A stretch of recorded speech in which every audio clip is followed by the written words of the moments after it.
Më pak se 2 dekada më parë, ishulli McCory po përballej me një katastrofë mjedisore, të shkaktuar nga një rritje e papritur e minjve. Kur mira minj u lan vetëm me pinguinët në një ishull të vogël, askush nuk mund ta merrte me mend se çfarë do të ndodhte më pas. Në fillim, askush nuk i kushtoi shumë vëmendje, por ajo që pasoi do të ndiste një nga historitë më shqetësuese mjedisore që shkencëtarët kishin regjistruar ndonjëherë. Minjt dhe miushat po vrisnin kafshët e egra dhe po shkatronin zonat e folezimit. Gjithçka filloi në heshtje, me vetëm disa ndryshime të pazakonta, por shumë shpejt vetë ishulli nisi të shpërbëhej në mënyra që askush nuk i kishte parashikuar. Po ashtu, një pjesë e madhe e bimësisë, gjë që më pas ndikoi te fauna. Kjo është historia e jashtëzakonshme e ishullit McCory dhe rezultati i tronditës, i një gabimi të thjeshtë që gradualisht doli jashtë kontrollit. Ishulli që koha e harroi. Ishulli McCory ndodhet në mes të askundit, i rrethuar nga Oqeani i Egër Jugor. Kjo shtrirje prej 34 km dukej mjaft e qetë, por do të bëjë skena e njërit prej eksperimenteve ekologjike më tronditëse në historinë moderne. Në vitin 1810, kur eksploruesit arritën për herë të parë në ishull, ata zbuluan një vend ndryshe nga çdo tjetër në tokë. Plazhet ishin të mbushura me foka gjigande elefante që pushonin në diell. Grupe pinguinësh mbretëror lëshonin tinguj të fortë dhe të gëzuar që jehonin përgjatë bregut. Por ajo që e dallon të vërtet këtë ishull ndodhej përtej bregut. Bari i lartë Task lëkundi ngadalë në erë, duke formuar livade të dendura, më të larta se një njeri i rritur. Bimë gjigande, si lakra e ishullit McCory, ngriheshin si gjigant me gjethe mbi tokë. Ky nuk ishte një ishull i zakonshëm, ishte një Eden i egër, i paprekur nga koha, ku natyra ishte zhvilluar lirshëm për mijëra vjet. Kafshët kishin evoluar në izolim. Ata nuk ishin grabiçar natyror, dhe zakonet e tyre të mbijetesës e tregonin këtë. Petrolët, për shembull, e kalonin ditën mbi detin e hapur dhe ktheheshin vetëm natën për të fshehur në strofa nën tokë. Kjo strategji e kujdesshme kishte funksionuar për shumë breza, por pastaj erdhi gabimi i parë. Vendodhja e largët e ishullit, që e kishte mbrojtur për kaq gjatë, papritur u bë dobësia e tij. Në fillim të viteve 1800, gjuetarët e fokave mbërritën dhe bashkë me ta erdhën edhe pasagjerë të padëshiruar, krijesa të vogla që nuk i përkisnin atij vendi. Askush nuk e kuptoi në atë kohë, por ai që pasoi do të bëjë një nga historitë paralajmëruese, më shqetësuese në historinë e mjedisit. Mira minj të lirë të përhapeshin mes faunës vendase, sidomos pinguinëve të pambrojtur, do të nisnin një zinxhir ngjarjesh që tronditi botën shkencore. Ishulli McCory, dikur ishulli që koha e kishte harruar, ishte gati të bëhej famkeq. Dhe pasojat e atij pushtimi të hershëm do të kërkonin më shumë se 2 shekuj për të kuptuar plotësisht dhe për të përpjekur të përmbysen. Gjuetarët e fokave që erdhën në ishullin McCory në vitet 1800 nuk ishin asnjë ide se po sillnin me vete farat e shkatrimit në hambarët e tyre të ngarkesës. Të fshehur mes furnizimeve dhe pajisjeve të tyre ishin këto krijesa të vogla që do ta ndryshonin ishullin përgjithmonë. Këta nuk ishin thjesht dëmtues, ata ishin mbijetues. Mjaftueshëm të fortë për të përballuar udhëtime të gjata detare dhe mjaftueshëm të përshtatshëm për ta kthyer çdo vend të ri në shtëpi. Për ta, ishulli McCory ishte i përsosur, pa grabiçar, me stret të pafundme dhe me shumë ushqim. Dhe mes atij ushqimi ishin banorët më të pambrojtur të ishullit. Petrolët, që dikur kishin folezuar të sigurt në strofka nën tokë, ishin ndër të parët që u goditën. Për mijëra vjet, këta zogj kishin jetuar pa pasur nevojë të mbroheshin nga grabiçarët tokësor. Tani, streja e tyre papritur u bë një tryezë e hapur për brejtësit e uritur. Por mijt nuk u kënaqën vetëm me vezët. Ata zbuluan se zogjt e vegjël ishin pre lehtë dhe se edhe zogjt e rritur që flinin nuk ishin të sigurt. Dhe mijt nuk u ndalën me kaq. Ata hëngrën gjithçka që gjetën: lule, fara, fruta dhe bimë të vogla të sapombira, duke lënë pas një gjurmë shkatrimi që u përhap shpejt në të gjithë ishullin. Miushat, më të vegjël por më të shumt, u bashkuan gjithashtu. Ata shënjestruan insektet, duke ngrënë larva, vemje, flutura, merimanga dhe brombuj. Vetë fijet që mbanin së bashku ekosistemin e ishullit me kori, po shkëputeshin. Në fillim, gjuetarët e fokave vuan re vetëm dëmin në furnizimet e tyre.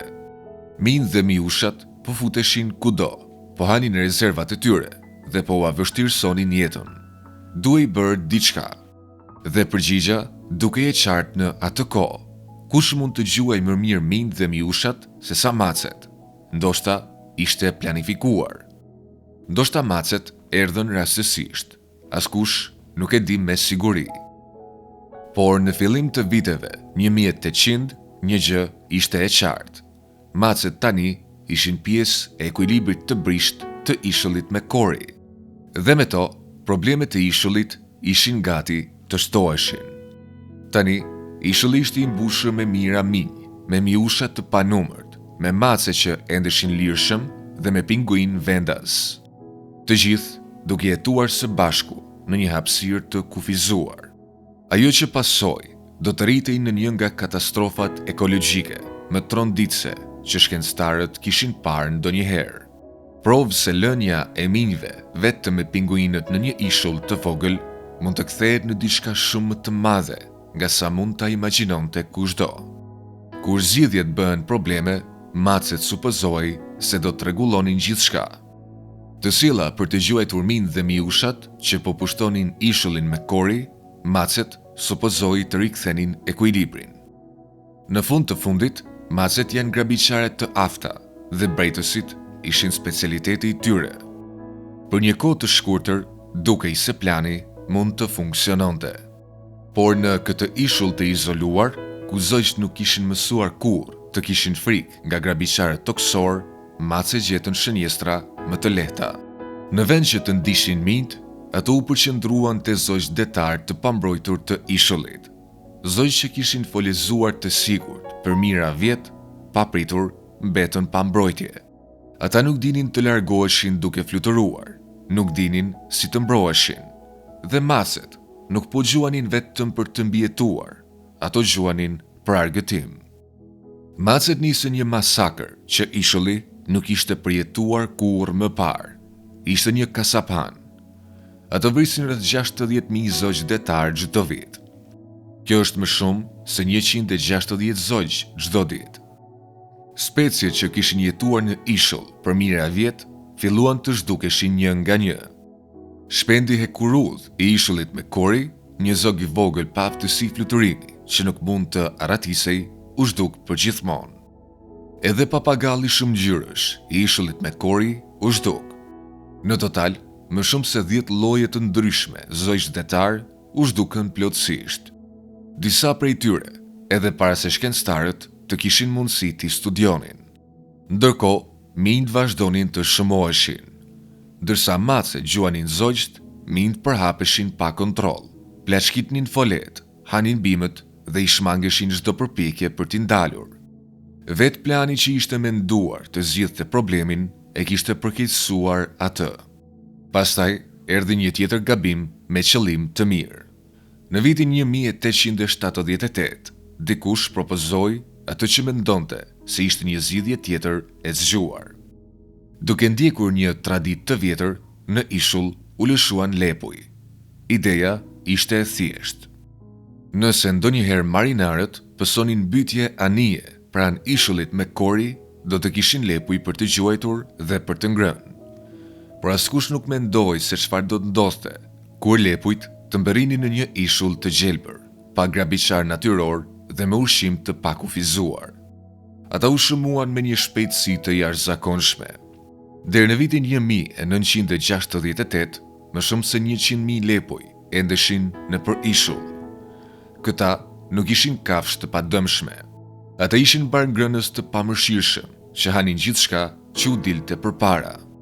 Bimët gjigante, bari i trash Task, madje edhe rënjët e bimëve vendase filluan të zhdukeshin. Tërë shpatet e kodrave filluan të shembeshin, dërsa bimësia u zhduk. Ishulli që dikur kishte qenë një parajse gjelbër dhe e qallë, po zhderoi në një peizazh të zhveshur dhe të shkret. Por me keqja ishte ende përpara. Pasojat e lënjes së mira minjve, vetëm me pinguinët në këtë ishull të vogël, po i afroheshin drejt pikës së tyre më shkatruese. Nga mesi i viteve 1900, ishulli McCory nuk i ngjan të më strehes së egër që eksploruesit e hershëm kishin admiruar. Peizazhi i çuditshëm dhe i gjallë ishte bërë pothuajse i panjohshëm. Aty ku dikur bari gjigant Task lëkundej në erë, tani shtrishin zonat të mëdha toke të zhveshur dhe të gërryer. Aty ku bimët gjigante kishin dominuar terrenin, kishin mbetur vetëm mbetje të shkurta dhe të dëmtuara. Ndryshimi ishte tronditës. Ishulli dukej më pak si një rezervat natyror dhe më shumë si një fushë betejë. Lepujt ishin përgjegjës për një pjesë të madhe të këtij shkatrimi. Ata kishin konsumuar rreth 40% të gjithë bimësisë së ishullit. Nuk u mjaftuan vetëm me gjethet, por shkatruan bimët tërësisht, rënj e gjithçka. Kur bimët u zhdukën, ata filluan të gërmonin tokën në kërkim të ushqimit. Ajo që mbeti ishte një sipërfaqe e plagosur dhe me gropa, e zhveshur nga jeta dhe që po shembej ngadalë. Pastaj erdhi ngjarja që tërhoqi vëmendjen e gjithë botës. Në shtator të vitit 2006, një rëshqitje e madhe dheu goditi gjirin Lukatania. Shtëpia e një prej kolonive më të rëndësishme të pinguinëve mbretëror të ishullit. Mbi 500 metra katror shpat kodre të dobësuar nga vite erozioni dhe dëmtime nga lepujt u shembën papritur. Duke varrosur të gjallë qindra pinguin mbretëror. Ishte një moment shkatrues që bëri bujë në media dhe shënoi një pikë kthese. Në vende të tjera, zogjtë e mbetur të ishullit mezi po mbijetonin. Pa mbulesë bimore, folet e tyre ishin të ekspozuara. Zogjtë e vegjël të albatrosit në skajet e shkëmbinjve u bën pra e lehtë për grabiqar si skuat. Petrolët dhe pinguinët, dikur të përshtatur mirë me mjedisin e tyre, tani ishin të pambrojtur në çdo drejtim. Shkencëtarët që vizituan ishullin gjatë kësaj periudhe u tronditën nga ajo që panë. Një studiues e përshkroi atë si asgjë më shumë se një livadh i bukur. Një përshkrim i zymt për një vend që dikur kishte qenë plot jetë. Dëmi nuk ishte vetëm i dukshëm, në disa zona ishte i përhershëm. Ndërkohë, minjt vazhdonin të lulëzonin. Me më pak mace për t'i mbajtur nën kontroll, numri i tyre u rrit deri në rreth 36.000. Ata lëviznin në për ishull, duke ngrënë gjithçka, nga vezët e zogjve deri te farat e rralla të bimëve dhe duke u shëmuar larg syve.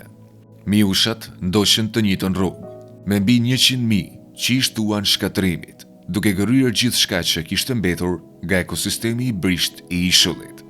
Disa nga speciet më të rralla të ishullit McCory mund të mbijetonin vetëm brenda zonave të vogla, të rrethuara me gardh të ndërtuara nga studiuesit. 2 lloje orkidesh që nuk ekzistonin askund tjetër në tokë u bën plotësisht të varura nga mbrojtja njerëzore. Tragjedia e ishullit McCory tani ishte e pamundur të injorohej. Lënia e mirë e minjve vetëm me pinguinët në një ishull të vogël dhe të izoluar kishte shkaktuar një zinxhir ngjarjesh aq të rënd, saqë edhe vetë koha dukej e pafuqishme për ta riparuar. Dhe shkalla e plotë e dëmit, ekologjik, emocional dhe simbolik, ishte më tronditse se sa kushdo mund ta kishte imagjinuar. Ajo që ndodhi në ishullin McCory nuk ishte thjesht një rast i zakonshëm me shumë kafshë që hanin shumë bimë. Shkencëtarët shpejt e kuptuan se po dëshmonin diçka shumë më serioze. Një katastrofë trofike e plotë. Ky është termi shkencor për një reakcion zinxhir brenda një ekosistemi. Ku një ndryshim në një nivel shkakton pasoja të mëdha dhe shpesh të paqëllimshme në çdo nivel tjetër. Ishulli me Kori po bëj një shembull tipik, por shumë më ekstrem. Gjithçka filloi me një vendim që dukej i arsyeshëm në atë kohë. U futën macet për të kontrolluar mijnë dhe mijushat. Por në vend që ta zgjidhin problemin, macet gjetën si premë më të lehtë dhe më të pambrojtur zogj detar të ishullit. Popullatat e zogjve u shembën. Pastaj erdhi një tjetër vendim me qëllim të mirë. Autoritetet e kuptuan se macet po shkaktonin dëme të mëdha. Ndaj në vitin 1985 filloi një program i synuar për zhdukjen e tyre. Një nga një, macet u gjuajtën dhe u eliminuan.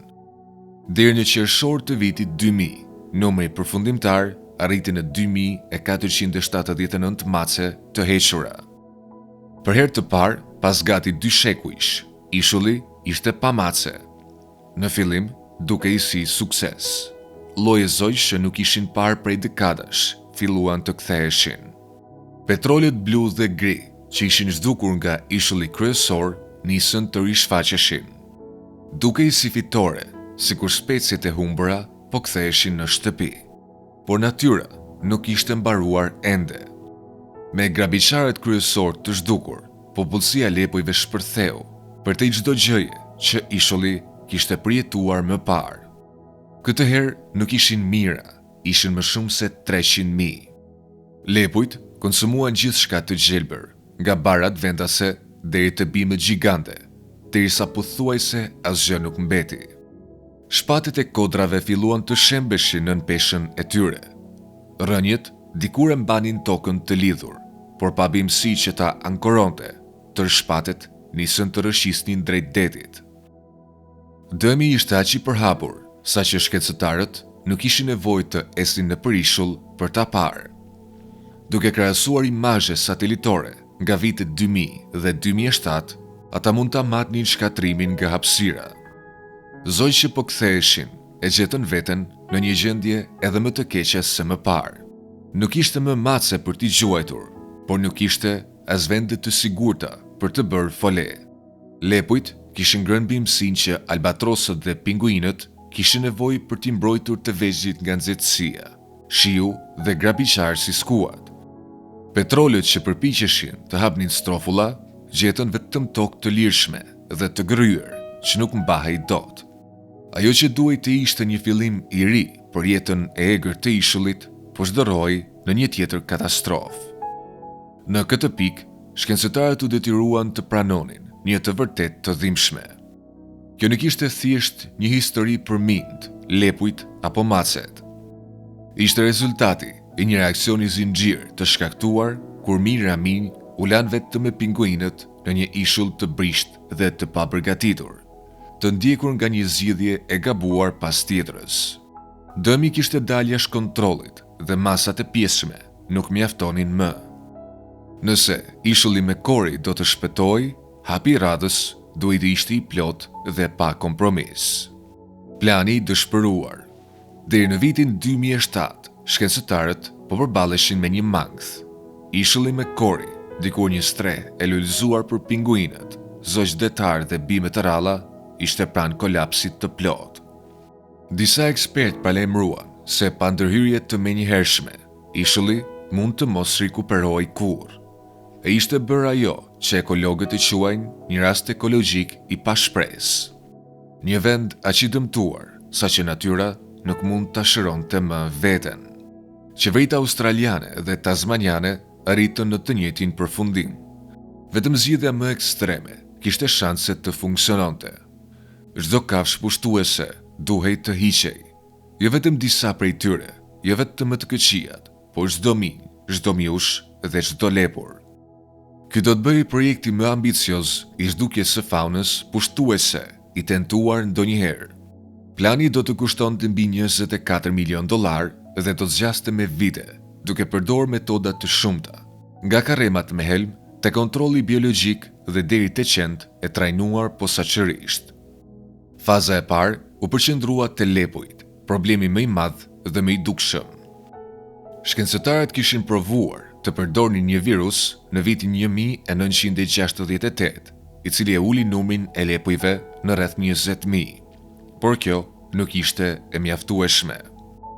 Këtë herë, ata ju drejtuan një mjeti më agresiv, kalici virusit të lepurit, i njohur edhe si sëmundja hemoragjike e lepurit. Në shkurt të vitit 2011, karrem me karrota të infektuara me virus u shpërndan në zonat me përqendrimin më të madh të lepujve. Efekti ishte i shpejtë dhe shkatrues.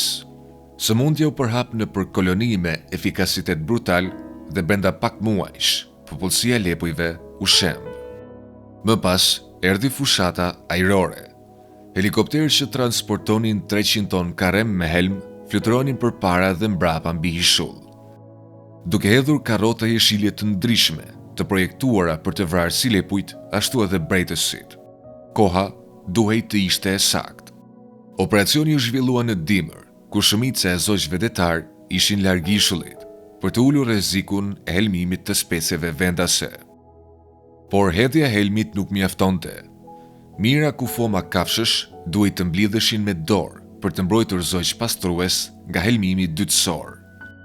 Punëtorët kaluan muaj të tërë duke hequr mbetjet e lepujve dhe brejtësve nga çdo cep i ishullit. Megjithatë, rreziku më i madh vinte nga të mbijetuarit.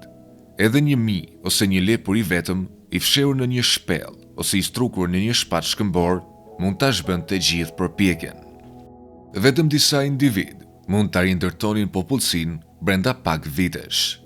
Atëherë u vu në veprim pjesa më specializuar e planit, qend. 12 qenë zbulues, të trajnuar posaçërisht, përfshirë Springer Spaniel, Labrador dhe Terrier, u sollën në ishull bashkë me drejtuesit e tyre.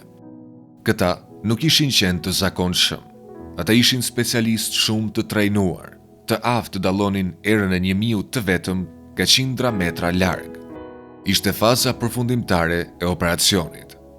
Speciet pushtuese më shkatruese u përballën me përpjekjen më të vendosur të ruajtjes së natyrës që ishte ndërmarrë ndonjëherë.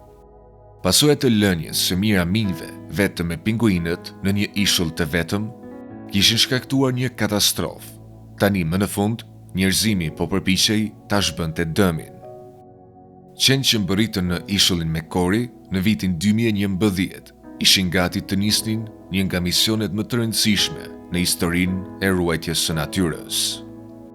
Ata kishin për detyrë të gjenin mint, miushat dhe lepujt e fundit të mbijetuar, që mund të zhbënin gjithë përparimin e arritur deri atëherë. Çdo qen ishte zgjedhur me kujdes dhe ishte trajnuar për muaj të tërë përpara se të shkelte në ishull. Ata duhet të ishin edhe të fortë. Moti i ashpër i McCoryt ishte i famshëm për era të akullta, shi të ngrirë dhe balë të thellë që gëlltiste çizmet. Për të punuar në këto kushte, qenë kishin nevojë për gëzof të trash, putra të forta dhe qëndrueshmëri të vazhdueshme. Çdo ditë u bën një betejë kundër motit dhe kohës. Në krye të këtij ekipi qenësh ishte një labrador me emrin Wags, që punonte së bashku me drejtuesen e saj, Melissa H. Hutton. Misioni i tyre ishte të kontrollonin çdo cep të ishullit. Me kalimin e kohës, ekipet përshkruan më shumë se 90.000 kilometra. Afërsisht sa të ecje rreth tokës 2 herë, por ishulli McCory nuk ofronte rrugë të lehta. Shkëmbin të thepisur, lugina të fshehura, shpella nëntoksore dhe bimësi e dendur e kthyen kërkimin në diçka të ngjashme me kërkimin e gjelbërave në një kasht sa një qytet i vogël. Dhe mjaftonte vetëm një miush ose një lepur për ta çuar ekosistemin drejt kolapsit përsëri. Këtu hyrin në lojë nuhatja e jashtëzakonshme e qenve. Ata mund të zbulonin jashqitje minjsh që ishin javë të vjetra, të kapnin erën e një miushi që kishte kaluar orë më parë, ose të ndiqnin gjurmët e një lepuri deri te strofulla e tij e fshehur. Ditë pas dite, ekipet gjiteshin mbi shkëmbin. Çanin barin e dendur dhe eksplonin çdo shpellë e çdo të çarë që mund të arrinin, duke ndjekur çdo gjurmë ere që gjenin.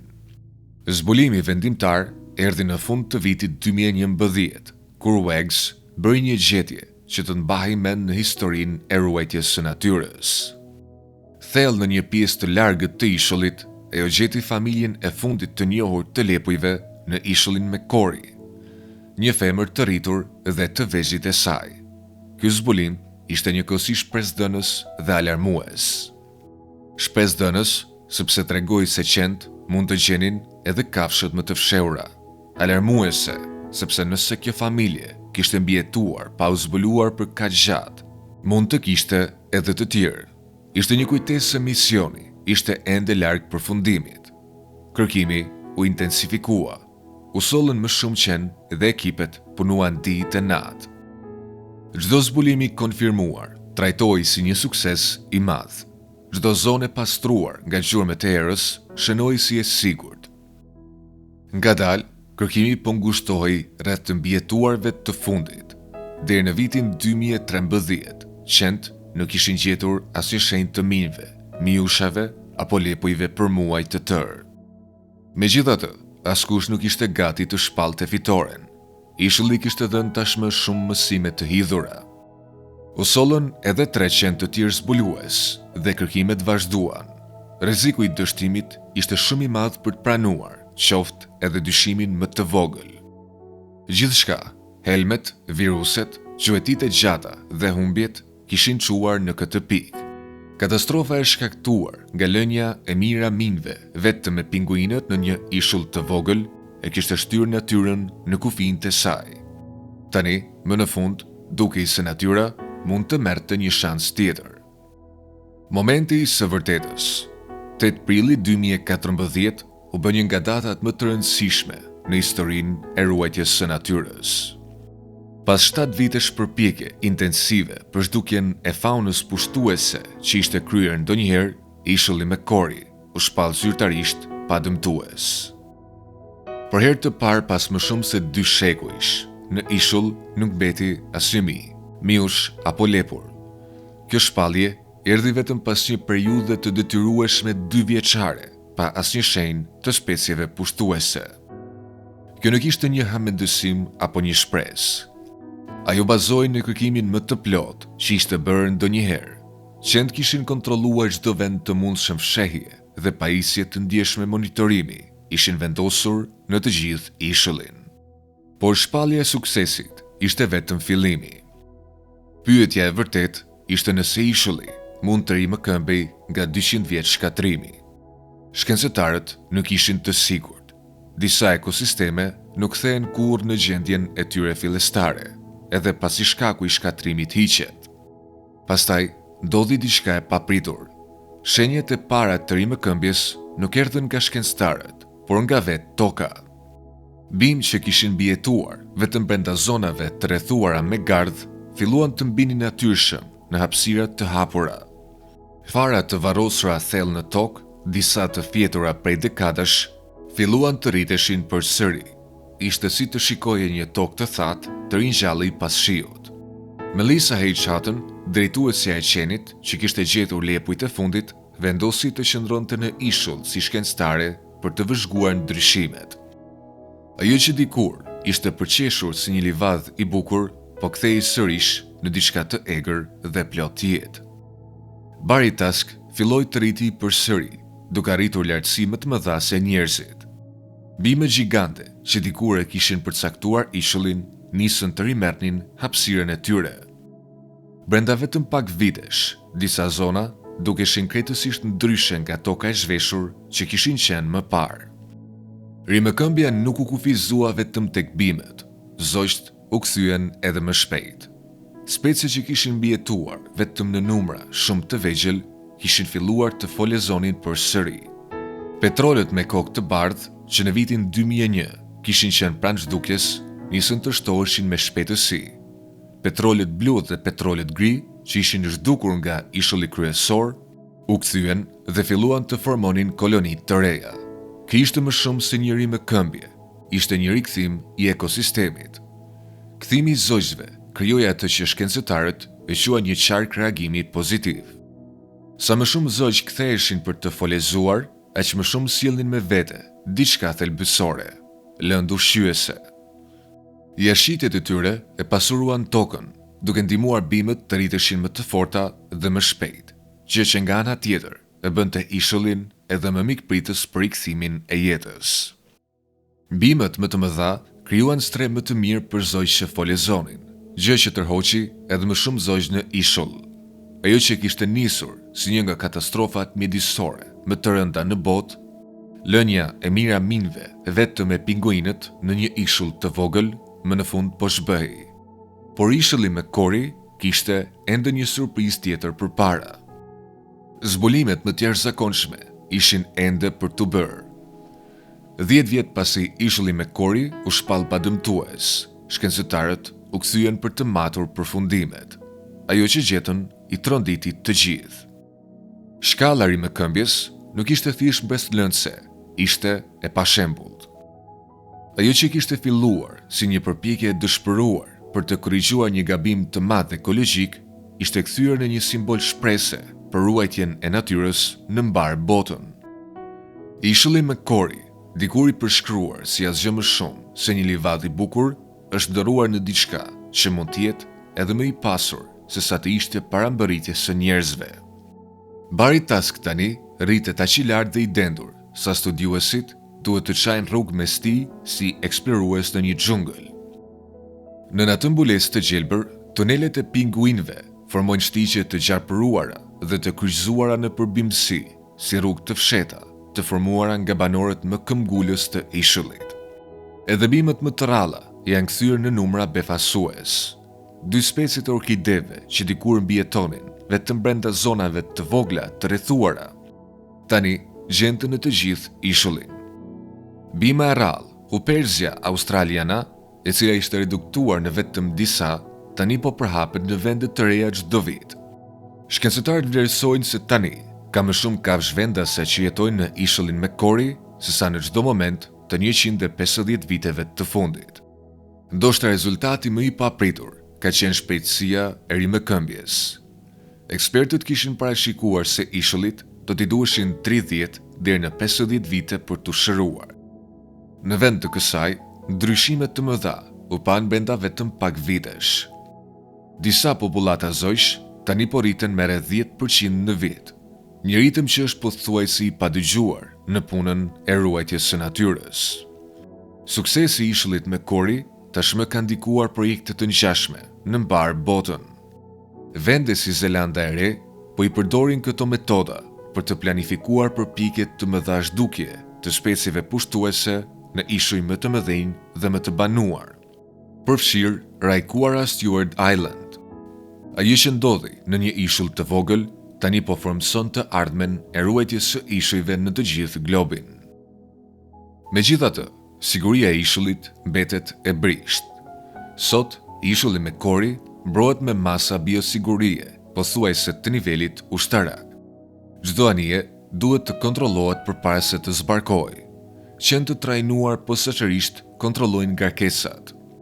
Çdo pajisje, çdo çantë shpine dhe madje edhe xhepat e xhaketave pastrohen dhe thithen me fshes për të mbajtur dëmtuesit jashtë. Mesazhi është i qartë. Kosto e parandalimit është e vogël krahasuar me koston e një katastrofe tjetër. Pra çfarë na mësojnë në të vërtetë rezultatet e lënies së miraminëve vetëm me pinguinët në një ishull të vogël? Ato tregojnë se njerëzit mund të shkaktojnë shkatrim të madh, por mund të jenë edhe ata që riparojnë atë. Ishulli me Cory dëshmon se rimëkëmbja është e mundur. Cila pjesë e historisë së ishullit me Cory ju habiti më së shumti? Dani mendimet tuaja në komente. Abononi në këtë kanal duke klikuar butonin subscribe së bashku me butonin e ziles për të parë më shumë video të tilla. Faleminderit për shikimin.